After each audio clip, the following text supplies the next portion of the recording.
It has been a tough couple of weeks for freedom. New threats to our freedom of speech, free elections, freedom of movement, the freedom to defend ourselves, even the freedom of nations to oppose woke corporations. Thankfully, Senator Cruz is finally back from meeting with Bibi Netanyahu. He's back from Israel. We can hash all of this out. This is Verdict with Ted Cruz.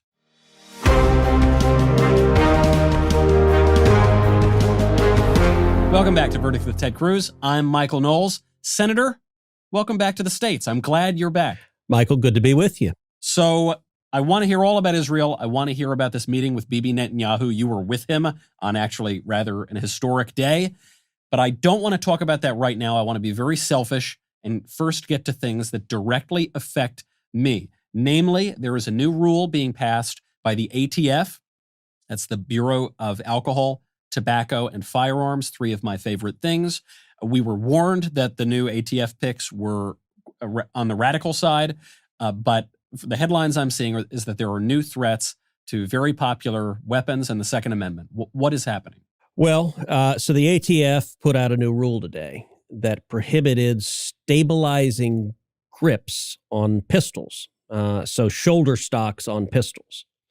And under the law, what basically they say, if you attach a shoulder stock to a pistol, you turn it into a short-armed rifle. And short-armed rifles under the law have to be specially registered. Now, why does this matter? Well, it matters because, according to the Congressional Research Service, there are anywhere between 10 million and 40 million of these stabilizing grips that are out there that Americans own. And so by the flip of a pen, ATF may be making anywhere from 10 million to 40 million Americans into felons unless they suddenly go and register their firearms. And all of this is being done by arbitrary fiat. Now, is there any legitimacy to the argument? I mean, I see your point, the political point, that this is going to basically just take a ton of guns off the table, which seems to be the ultimate goal of the Biden administration. But is there any legitimacy to the argument that, well, actually, when you put this sort of stabilizing grip on, actually it does kind of turn it into a rifle, or is it just an excuse? So if the objective is preventing crime, there are no data to suggest that adding a grip to a pistol suddenly makes it more dangerous, suddenly leads to more crimes. That those are not the weapons that tend to be used in crimes. The most common weapons that are used in crimes are revolvers. You know, you go to the city of Chicago where you have gang members shooting each other. They're not using stabilizing grips. They're just shooting each other with handguns. Right. This is... Look, you could debate what the rules should be on the front end, but this is worse than changing the rules on the front end because it's arbitrary after the fact. If you've got 10, 20, 30, 40 million people that have pistols at home, have these stabilizing grips at home, yesterday they were perfectly legal. Now, presumably those 40 million people, not all of them know that the ATF suddenly issued this new rule. And it's really dangerous when the government can turn you into a felon without your knowing. You're doing something that it was perfectly legal when you bought it, but suddenly the Biden administration decided they don't want it to be legal. And the problem is, are they going to arrest all 40 million people? Probably not. But you can count on them using it as an arbitrary club that if they want to go after you, suddenly you've committed a crime that you had no idea about it. And it doesn't accomplish anything. It's not actually stopping crime. It's just with the stroke of a pen, turning people into criminals.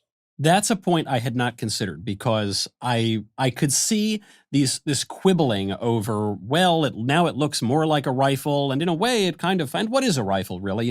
I could see all of that as a way to obscure the issue. But your point is, the point of these regulations is to prevent crime. And we know that, forget this particular kind of alleged rifle, but rifles of all kinds are really not the guns that are used in most crimes. It's really just revolvers or it's standard issue semi-automatic pistols. So I think that does tip the argument. It's actually good ammo to use in a debate if you'll if you'll pardon a labored metaphor. Well, and I'll point out, Michael, you mentioned the nominees for ATF. So the nominee to be the head of ATF is this guy, David Chipman. We had his hearing in the Senate Judiciary Committee a couple of weeks ago. And this guy is extreme when it comes to gun control. He works for one of the major gun control organizations in this country. And it was interesting at the hearing. I asked him if he wanted to ban AR-15s, which are the most popular rifles in America. And he said unequivocally, yes, he wants to ban them all. And the leading Senate legislation to do that is Dianne Feinstein's legislation that would ban some 2,000 different types of rifles that she specifies. And Chipman made the argument. He said he thought Feinstein didn't go nearly far enough, and he would go much further. So Feinstein would ban the sale of new AR-15s. Chipman wants to make it illegal for anyone to own one, which sets up the same scenario we're talking about, which is the federal government being able to knock in your door and confiscate your guns or declare you're a criminal otherwise. And it's striking, number one, this is who Joe Biden has picked to lead ATF. But number two, this new rule on the stabilizing grips didn't come from Chipman. He hadn't been confirmed yet. So this is just the career folks at DOJ, at ATF, listening to the political folks at DOJ. That it's really ominous for the direction the Biden administration is going in terms of arbitrary power and hostility to law-abiding gun owners. Right. This isn't even the entree. This is just the appetizer. This is the amuse-bouche to the kind of radical rules we're going to see. Okay. I'm sorry, I don't know what an amuse-bouche is. Well, putting the bouches aside here, yes, this is a terrible announcement. We'll see when this rule actually goes into effect. Hopefully it does not, but not looking good. Senator, if you wouldn't mind, now that we've dealt with our freedom of self-defense, I'd like you to disappoint me on another aspect of our freedom.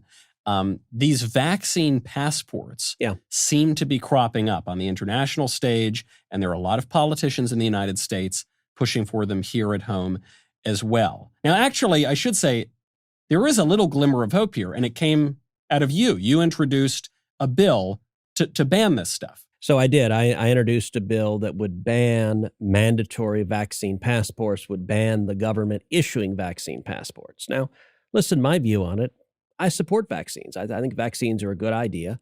I've gotten the COVID vaccine. Heidi's gotten the COVID vaccine. My parents have gotten it. Her parents have gotten it. I think it makes sense for most people to get it. We've not given it to our girls. Our girls are 10 and 13. Actually, 10-year-olds, there isn't a vaccine that's recommended for kids that young. And I'm not sure the cost-benefit analysis makes sense for a teenager.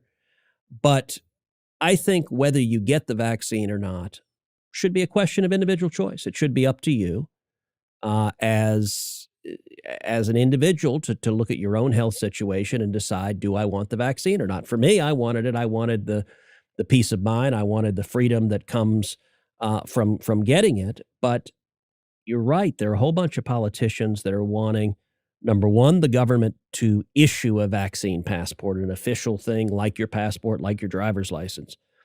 But number two, for that passport then to be mandatory for certain activities. So, for example, a lot of people are, I think, understandably concerned about airlines. Are they going to not let you get on a plane unless you can prove you've had a vaccine?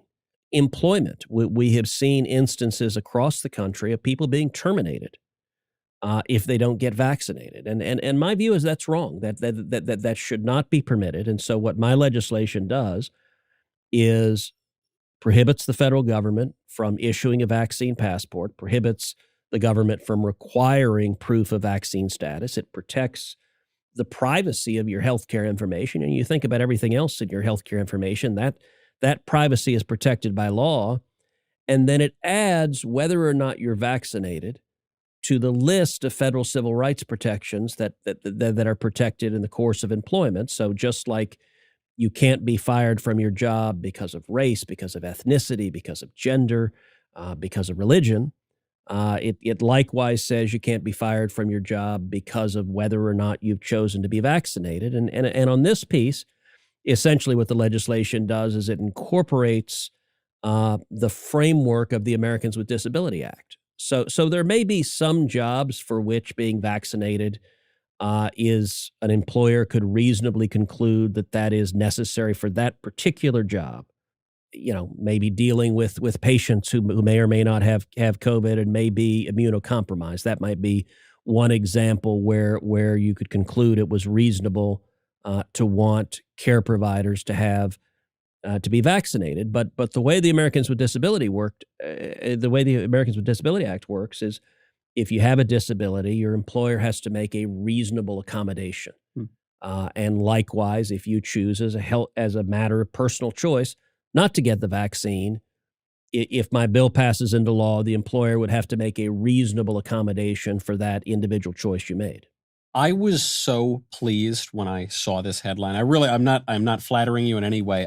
Because we've seen some moves to ban these things at the state level, but we hadn't really seen anything at the federal level. And I just thought that the way this issue is being presented, you have to either insist that everybody get the vaccine immediately tomorrow, regardless of circumstance, or you have to say that the vaccine is going to cause you to grow a third eye and a tail, right, and it's the worst thing in the world. And what you're bringing into this conversation, two very important things: choice, that you have faculties of reason, you can kind of figure some of these things out yourself, and prudence, which is a related virtue, the idea that for certain people it might make a lot of sense to go out and get this thing right away. And for other people, the risk is just lower, and we're free people, and we should be able to make that calculation ourselves. Well, and look, I can say in my family, my dad was pretty skeptical about the vaccine. He didn't want to get it. And I spent probably a month arguing with him, saying, look, Dad, you're in your 80s. You have been staying home mostly. You've been social distancing. You want to get out. He's a preacher. He wants to be back out with people.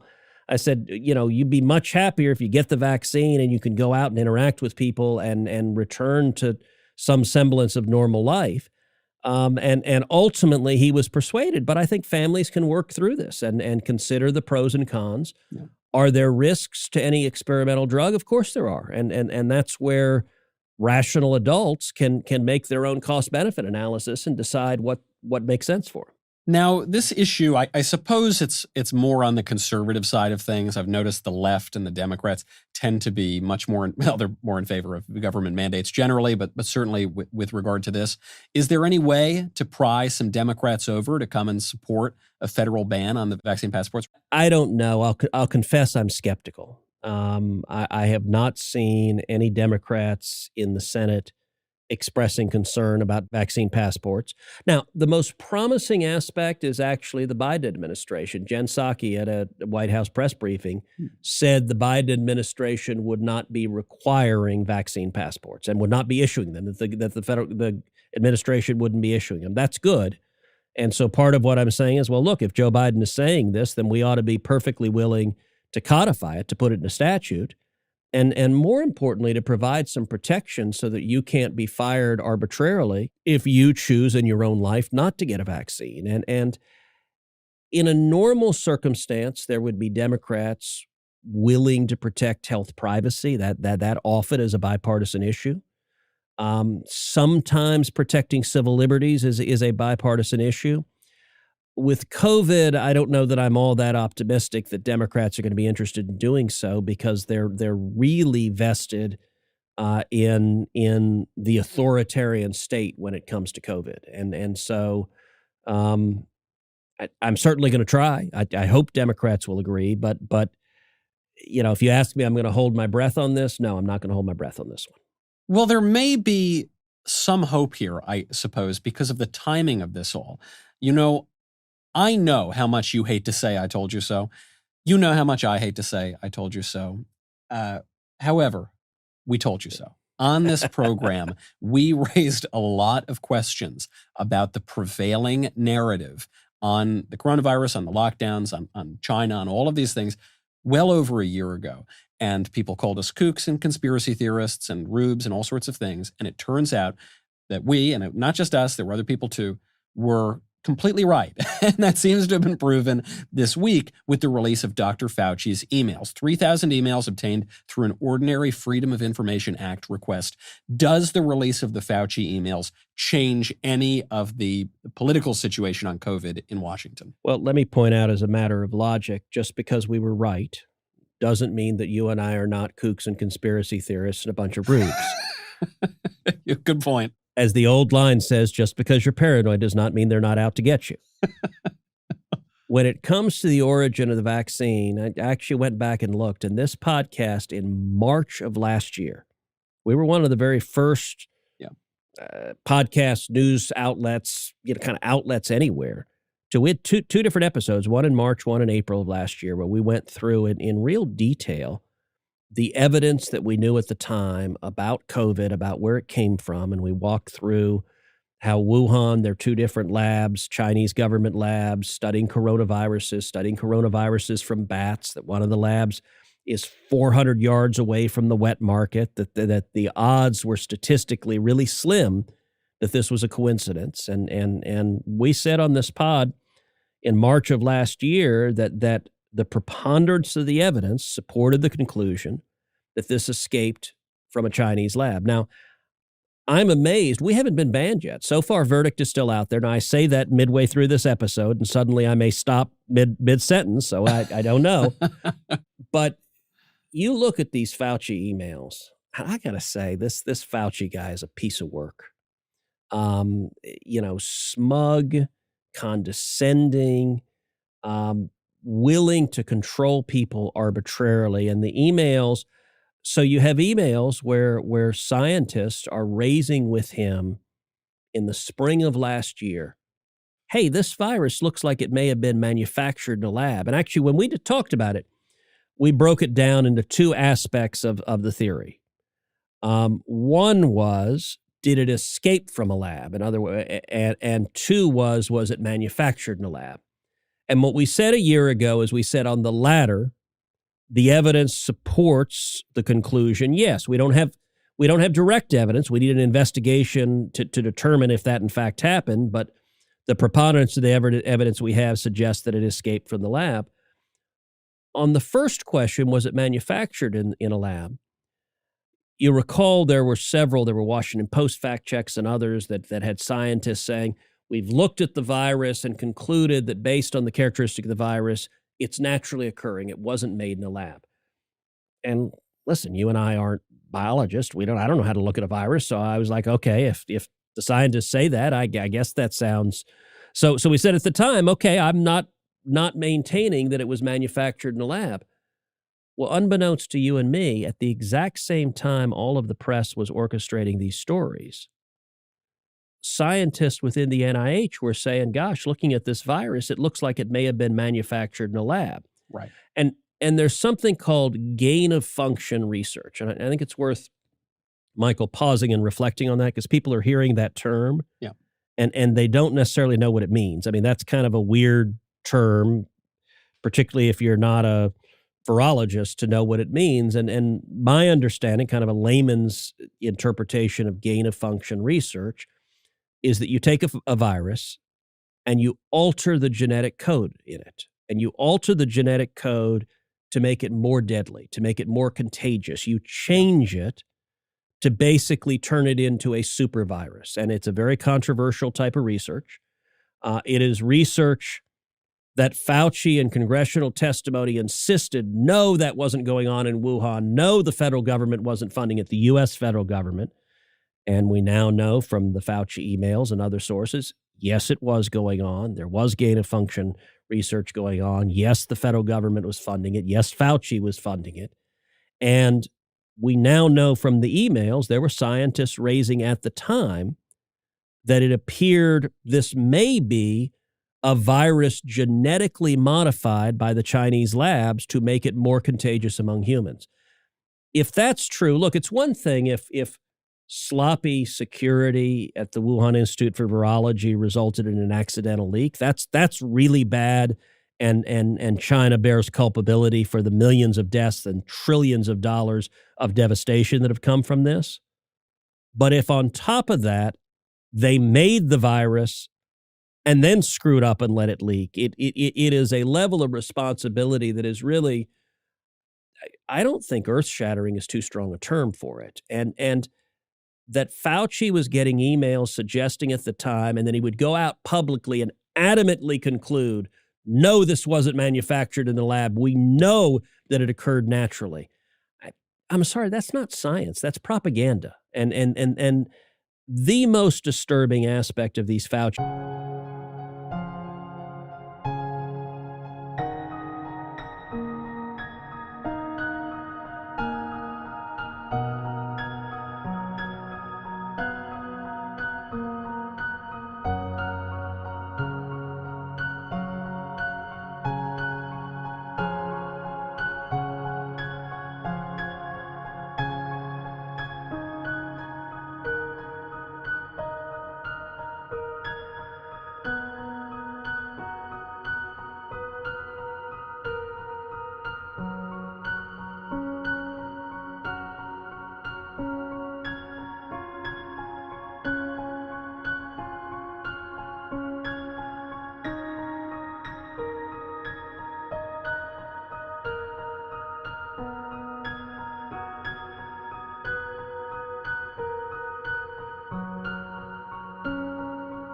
emails is his consistent willingness to be a propagandist, that he has a political message, and his decision making is not driven by the science, not driven by the evidence. He's not going, oh, well, that would be highly concerning if it was gain of function. How could we examine the virus? How could we examine what the science tells us? That's not his concern. His concern was, this is a bad political story, so let's make sure we quash it. And I got to tell you, on top of that, Michael, I don't know if you read a story that came out a few days ago in Vanity Fair. I try to avoid Vanity Fair, but I did not see it, no. So I'm not a reader of Vanity Fair. I don't believe I've ever actually held a copy of the magazine Vanity Fair. That being said, there is an investigative journalism piece in Vanity Fair that is jaw-dropping, that goes through the massive cover-up that was occurring within the federal government, within the State Department, within NIH, of essentially deep state bureaucrats trying to cover up information about gain-of-function research, information about federal taxpayers funding it, information about this might be a lab leak. And one of the stunning things is the individual, Peter Daszak, who received the grants from the NIH to do this research. Vanity Fair revealed he is the one that organized the list of scientists that wrote a letter in Lancet denouncing this theory. And he literally was covering his own ass. He was organizing a bunch of scientists to put out a statement that all of the press treated as conclusive, and that Facebook went so far as to ban anyone who disagreed. This is propaganda of an Orwellian nature, and it's corrupt, it's frightening, and it's wrong. To be fair to Vanity Fair and other outlets too that are left-wing outlets, every now and again you will get a really great piece in there, and now we can see the emails for ourselves. It's also worth pointing out on this question of— And Michael, how damning is it to the Washington Post and the New York Times and the self-declared arbiters of news that Vanity friggin' Fair kicked their ass? Yeah. Like that they actually went and did journalism a year and a half late, but it's a really good, carefully researched story. And are you telling me there's no reporter at the New York Times that could do this? And they didn't care because the political narrative didn't suit what they wanted to say. And every one of these self-declared arbiters of journalism who have stacks of Pulitzers on their shelves ought to be embarrassed, and they ought to have a public discussion about why they didn't investigate this, why they didn't ask these questions, why they accepted the government propaganda. I don't believe any of them will. Yeah. But if they had even the tiniest shred of journalistic integrity, that's what they should do. I won't hold my breath on that, of course, but worth pointing out too before we move on. Not only is there this issue of the sort of research that was going on at the Wuhan Institute of Virology, not only is there the issue of the total cover-up by parts of the government and by the media, but You have Dr. Fauci on record defending this type of research. This is very dangerous research. He acknowledged it was very dangerous research, and he said it was worth the risk. He said the potential benefits outweighed the risk.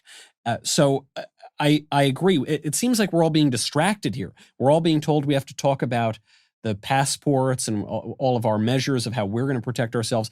I want accountability. I want accountability from China. Yep. I want accountability from the political operatives in our own government who knew about this, who covered this up. Hopefully, we'll be seeing more of that. Senator, before we get to Israel, I actually have to take a detour on our way, maybe to Israel, take a detour down to Nigeria, because there was a very strange political story that came out there. Twitter is, at the moment, for all intents and purposes, banned in Nigeria because Twitter took down a post from the president of Nigeria. And the circumstances of this post involved various conflicts and factions and all sorts of accusations of terrible things. That's not really what I'm interested in. What I'm interested in, it generally we can talk on some other episode, but here from the big tech aspect, you have Twitter going in and saying, we're going to censor the president of Nigeria, and if you don't like it, build your own Twitter. And Nigeria responds and says, well, we're going to censor Twitter, and if you don't like it, build your own Nigeria. Where is the freedom here? What is the argument? I mean, what can we learn from this in our own situation? Because we faced something very similar a few months ago in our own country. Well, you're right, and there's a third and fourth iteration to this. So once Nigeria banned Twitter, Twitter came back and put out a statement denouncing Nigeria and saying that communicating on social media is an essential human right in modern society, which I read, and it's from Twitter itself, and I couldn't help but retweeting that, and ironically on Twitter, and pointing out that in Twitter's own words, they have willfully denied the former president of the United States, Donald J. Trump, what they characterize as a, quote, essential human right in modern society. So that's their terminology. And today, I don't know if you saw, Trump put out a press statement praising Nigeria's decision and saying he wished he'd done the same thing when he was president, which I don't actually think the president of the United States can ban Twitter, so I'm glad he didn't do that. But it does highlight the abundant hypocrisy of big tech. Of course, and I love the sentiment that President Trump put out there. Yeah. If it is not workable in reality, I think the sentiment is something that we all agree with. Now, finally, Senator, you have answered all of my questions on this individual freedom stuff. I have to hear about your trip in Israel. We have not spoken in a couple of weeks. You were hanging out with cooler, more impressive friends. That's fine. Notably, Prime Minister Bibi Netanyahu, who I believe is now about to leave power. He's holding on to power. I have no idea. So last weekend, I flew to Israel and spent about 2.5 days there. And in Israel, the first day, went down to examine where the war fighting had been.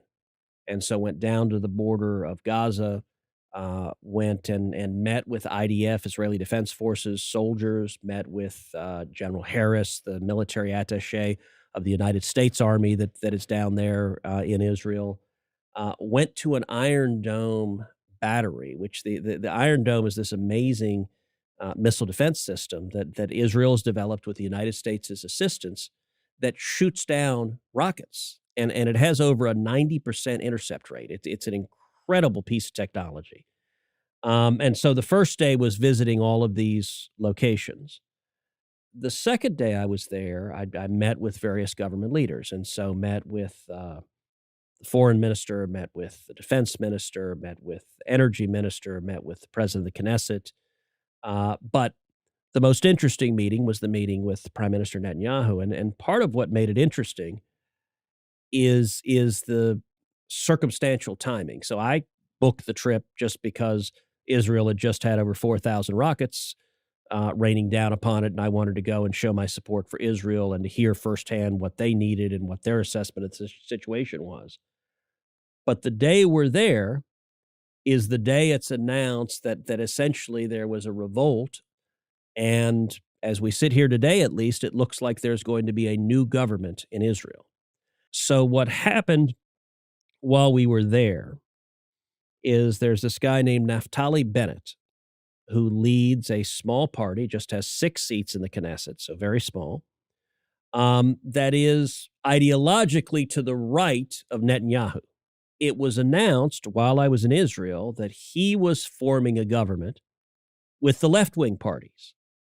And among the left-wing parties, he's also forming a government with the Arab parties who are sympathetic to, if not actually, Muslim Brotherhood. That is, it's a little bit like, maybe a U.S. analogy would be, you could say Mitt Romney forming a government with Bernie Sanders because they both hated Trump. That might be an analogy, but it's actually starker than that, because it would be, Naftali Bennett is considered, as I said, to the right of Bibi, so it would be almost like, I don't know, a Jim Jordan forming a government with Bernie Sanders. I mean, it's just weird. So they announced they were going to do so. Now, to do so, they had to get a letter to the president of Israel by midnight Wednesday night. So my meeting with Bibi was scheduled for 2 p.m. on Wednesday. So it's the day that the opposing government is supposed to file. And so we go ahead and go to the meeting with Bibi, and I actually told him, and I have gotten to know Bibi quite well. I consider him a friend. He's a remarkable guy. I told him at the beginning of the meeting, I said, look, I recognize today as a wild day and a consequential day potentially. I mean, it was the day he may well have lost power. Could be the end. And I said, if we need to cut this meeting short, if you need to be on the phone working the votes and talking to people in the Knesset, I'm a big boy. My feelings won't be hurt. It's good to see you. We've got your back. But if we need to end after 5 minutes, I get this day's a big deal. Right. Totally understood. Yeah. And he was fine. He said, no, let's sit, let's talk. I spent an hour and a half with him on what may prove to be the last day of his prime ministership. And so the meeting, and I was there with Bill Hagerty, who is a senator from Tennessee, a Republican, who I invited to come with me. So the two of us were there. And then Bibi's senior leadership, and we're in the conference room. And we have a discussion about Israel, about Iran, a lot of discussion about Iran, and a lot of concern that the Biden administration is going to go back into the Iran deal and give the Ayatollah billions of dollars, and that's going to be really dangerous for both Israel and America. And I'm very worried about that. But then afterwards, Bibi does what he's done before. He says, hey, Ted, come on back to my private office, and Bill Hagerty came with us too. So the three of us just went, we left all the staff and just went back there. You and I have talked about how previously I went back and smoked a cigar with him. We didn't smoke cigars this time, but we just went and talked, and look, he's pissed. It is not complicated that he's pissed. And he expressed frustration. He said, listen, the people voted for a majority on the center right, and they're about to not get that. And he further said he's been pushing for a direct election of prime minister. He said, if the voters in Israel could vote for prime minister, just vote for, do they want me to lead or not? He thought he'd get north of 60%. He said, it's not even close. The voters are strongly with me. But more broadly than that, and there are some parallels to the United States, what he is very worried about is if this new government comes in, and the final step for the new government to come in is the Knesset has to vote, which is expected to in the next week or so. Once it votes, if there are 61 votes, there's a new government, and he's not prime minister anymore. If that happens, Bibi is very concerned that their first order of business is going to be to change the law in Israel so that Netanyahu can never run again. That as he put it, they can't beat him at the ballot box, so they're going to rig the game so he could never get elected. And it's reminiscent of what we're seeing the Democrats doing with S1, the Corrupt Politicians Act, trying to change the law, rig the game so that they can't lose an election. He was very unhappy about that. This brings us to this mailbag question from Christian. Hello, Senator Cruz. There's been a lot of attention put on Senator Joe Manchin, and to a lesser degree, Senator Kyrsten Sinema, about blocking the Biden agenda, specifically S1, H.R. 1, the Corrupt Politicians Act, because of their unwillingness to end the filibuster. Do you think that they will hold strong in their beliefs despite the pressure? I would bet that they cave. Right now, they're both holding the line. So, as best we can tell, there are 48 Democrats prepared to end the filibuster. The two who are outspoken against it are Kyrsten Sinema from Arizona, Joe Manchin from West Virginia. Sinema's an unusual character. She had been a left-wing activist at times. She wrote a book called Gucci Socialist. She wears bright pink and bright purple wigs on the Senate floor. But she also fancies herself a centrist and has, at least so far, said she intends to behave like a centrist. And so she has said she doesn't want to end the filibuster because it promotes bipartisanship. Manchin, look, Joe is a really nice guy. He's an affable guy. He's from West Virginia. He was governor of West Virginia before he was a senator. He was the college football quarterback. I mean, he's a good-looking jock. Everybody likes Joe. You can't not like Joe. He's just an easygoing guy. He actually has a boat, sort of a small, I guess a yacht, although that you could sort of laugh at calling something a small yacht, but a boat that he has on the Potomac that he periodically invites senators to come out and to go like on a cruise up and down the Potomac and have a glass of wine. And so I've gone out with him on it. And he tries to get bipartisan senators. Very hard to dislike Joe Manchin on a personal level. In the 9 years I have served with him, he has never once stood up to Chuck Schumer on any issue that matters where he's the deciding vote. If Republicans have 51 votes, Joe will give you a 52nd. He'll make it bipartisan. I hope they do the right thing. Will they? I don't know.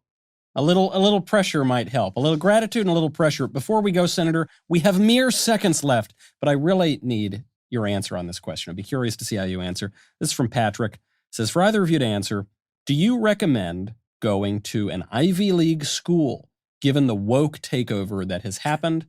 What are the alternatives if you want to jumpstart a career? Would you send someone to, if you had to do over, or for a child, would you send your kid to an Ivy League school? I would. Listen, just about every college and university right now is messed up. I went to Princeton for college. I went to Harvard for law school. I really enjoyed both of them. What I generally advise people is go to the best school you can get into. I still think that's good advice, that an awful lot of what you get in either college or grad school is credentialing. To get a job, to do something going forward. So I was very much purchasing the diploma, and I learned and the relationships. Actually, as I ordered what I was, the commercial transaction I was engaged in going to school, the credential was number one, and number two was the relationships, the people, the other students who were there, the other professors that were there, which are very beneficial. They can open doors. They can it can make my best friend in the world, other than Heidi, was my roommate at Princeton and Harvard. This guy named David Panton, is Jamaican, incredible guy, and he was best man at our wedding, and I think those relationships are valuable. That being said, the schools are worse than when you and I were there, and I don't know that I would survive at an Ivy League school today. That I don't really have a great feel for just how whacked out the cancel culture is. Let me ask you, Michael, what would you advise? You're a new father, so this is not theoretical. You maybe get a little while to make that decision, but what would you advise? Well, just like you, my best man was my best friend in college, and I'm the best man at his wedding. And I totally agree. The credentialism is a reality, and that's true. And the relationships are good, and you can get an education, though it seems increasingly tricky. Yeah. Actually, going back to the Brooklyn schoolyard guy, who was a professor of mine, Don Kagan, when he was dean of Yale College, I think he said something to the effect of, it's getting increasingly more difficult to graduate from Yale with a liberal education. You used to have a liberal education to graduate. Now there's the question of whether or not you can even get one. I think there are schools, a handful of schools in this country, but there's only a handful of Ivy League schools. And I think there are schools where you can get, or where you are more likely to get, a better liberal education than at the Ivy League. And the question I would ask my son is one, ties right in with what we're talking about. I'd say, what do you want to do? What do you want to do? What do you want to do with it? What is the purpose of this? Yeah. And it's a question that I guess increasingly we're not allowed to ask. And a lot of those rights and liberties and traditions are under threat. Hopefully we can hold on to them a little bit longer, but we've got to leave that there today. Senator, see you next time. I'm Michael Knowles. This is Verdict with Ted Cruz.